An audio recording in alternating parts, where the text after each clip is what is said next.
Okay, have you ever been so confident in yourself and have forgotten a complete ingredient?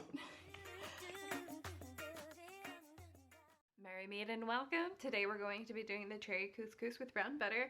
So I'm really excited about this because for the brown portion, we actually will just be browning butter, which is a very I don't know, I feel like a decent way of describing it would be toasting the butter and adding that nuttiness into it. But it's also really fun. So you can make brown butter and then allow it to cool and solidify again. And you can use it in like your cookie recipes, and like it just like elevates everything when you use brown butter. So I feel like that's probably why we're using it here today. It's also going to be a fun experiment because I don't know, I've never tried to make brown butter using vegan butter, so it's going to be something that we do today.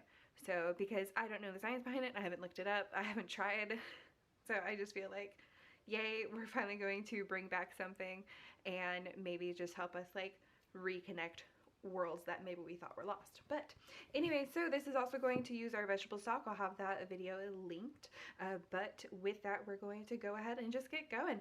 So this is not like, I feel like, I don't know about you, but I grew up with like, oh, they come in a prepaid box. I went ahead and I got like dried couscous from like the bulk section. I got like the tricolor couscous, and so I'm really excited and it should be good. Let's go ahead and get started. Merry meet again. So here we are adding our cherries to our vegetable stock here. We're gonna bring this to a boil before we go ahead and add in our couscous. And once it's to a boil, we're also going to turn off our heat. And so you want to make sure that you have your lid on hand, your couscous on hand, which we do. Our lid is a little bit far right now, so we're going to need to bring it a little bit closer.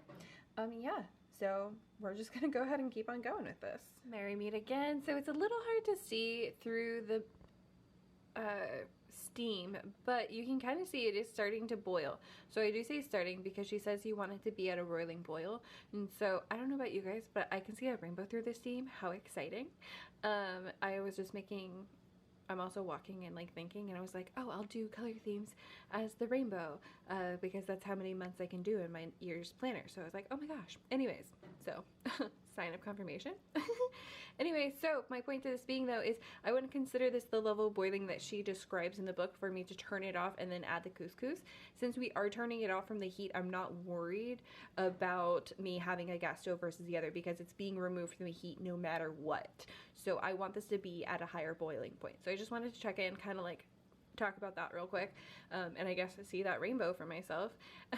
Anyways, hopefully you guys can see that too, and I will go ahead and check in with you guys once we are actually at that point and adding in our couscous. Merry meet again.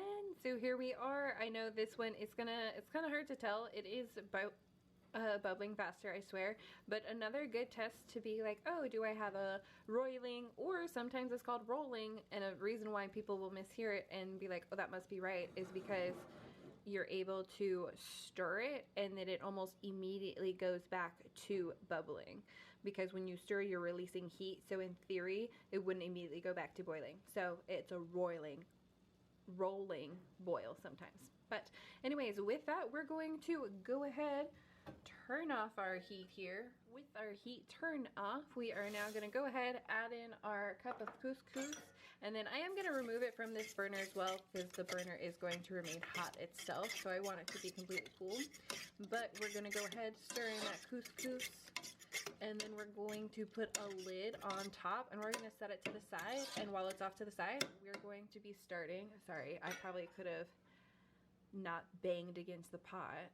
We're gonna set it to the side and work on our brown butter. See you soon. Merry meet again. So believe it or not, this was just butter, vegan butter melting at room temperature. I'm trying not to get my shadow in it, but we're gonna go ahead and melt this stick of butter over medium, and it says it takes about 5 minutes for regular butter. We'll see about this. Essentially, like I mentioned, we're going for that smell where it is going to be toasted and nutty, and it is going to literally have a brown color to it because we are toasting it. So we are going to see that caramelizing happening. I don't know if that's still the right term for it or not, but that is essentially the same kind of like concept.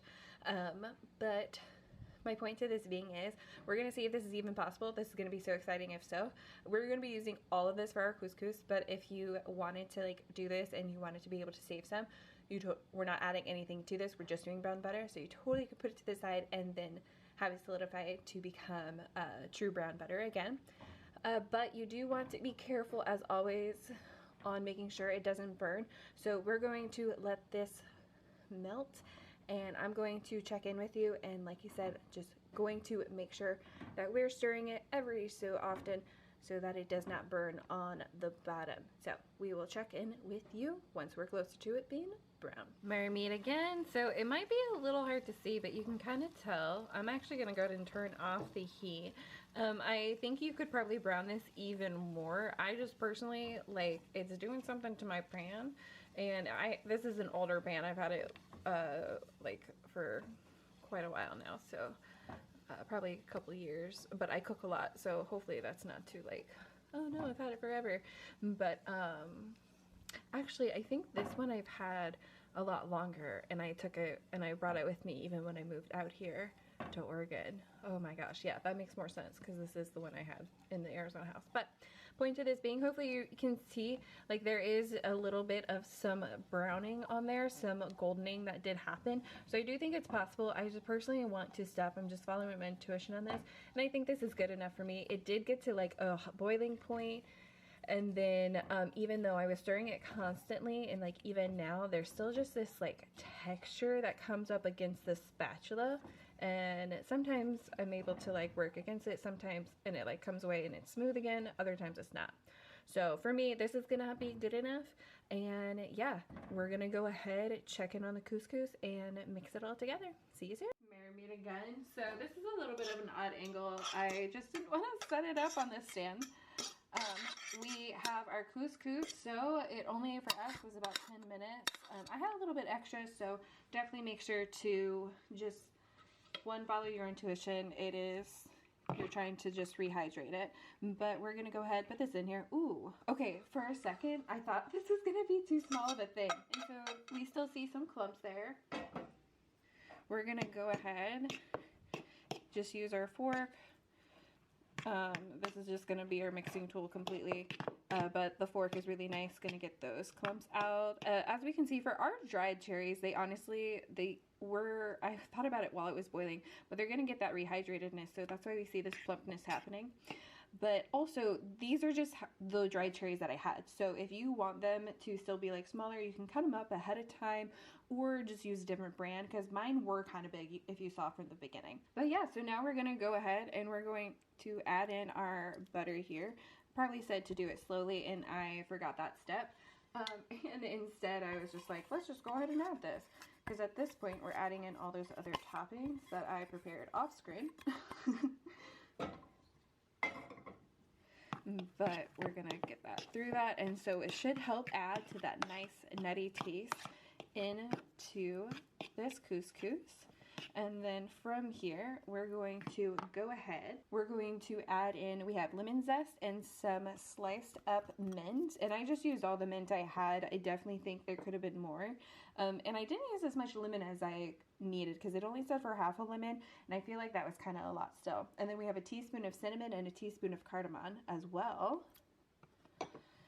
And yeah, we're just gonna mix these in here, and those flavors are gonna get incorporated into this couscous. I'm personally so excited about this. I think this is going to taste so good.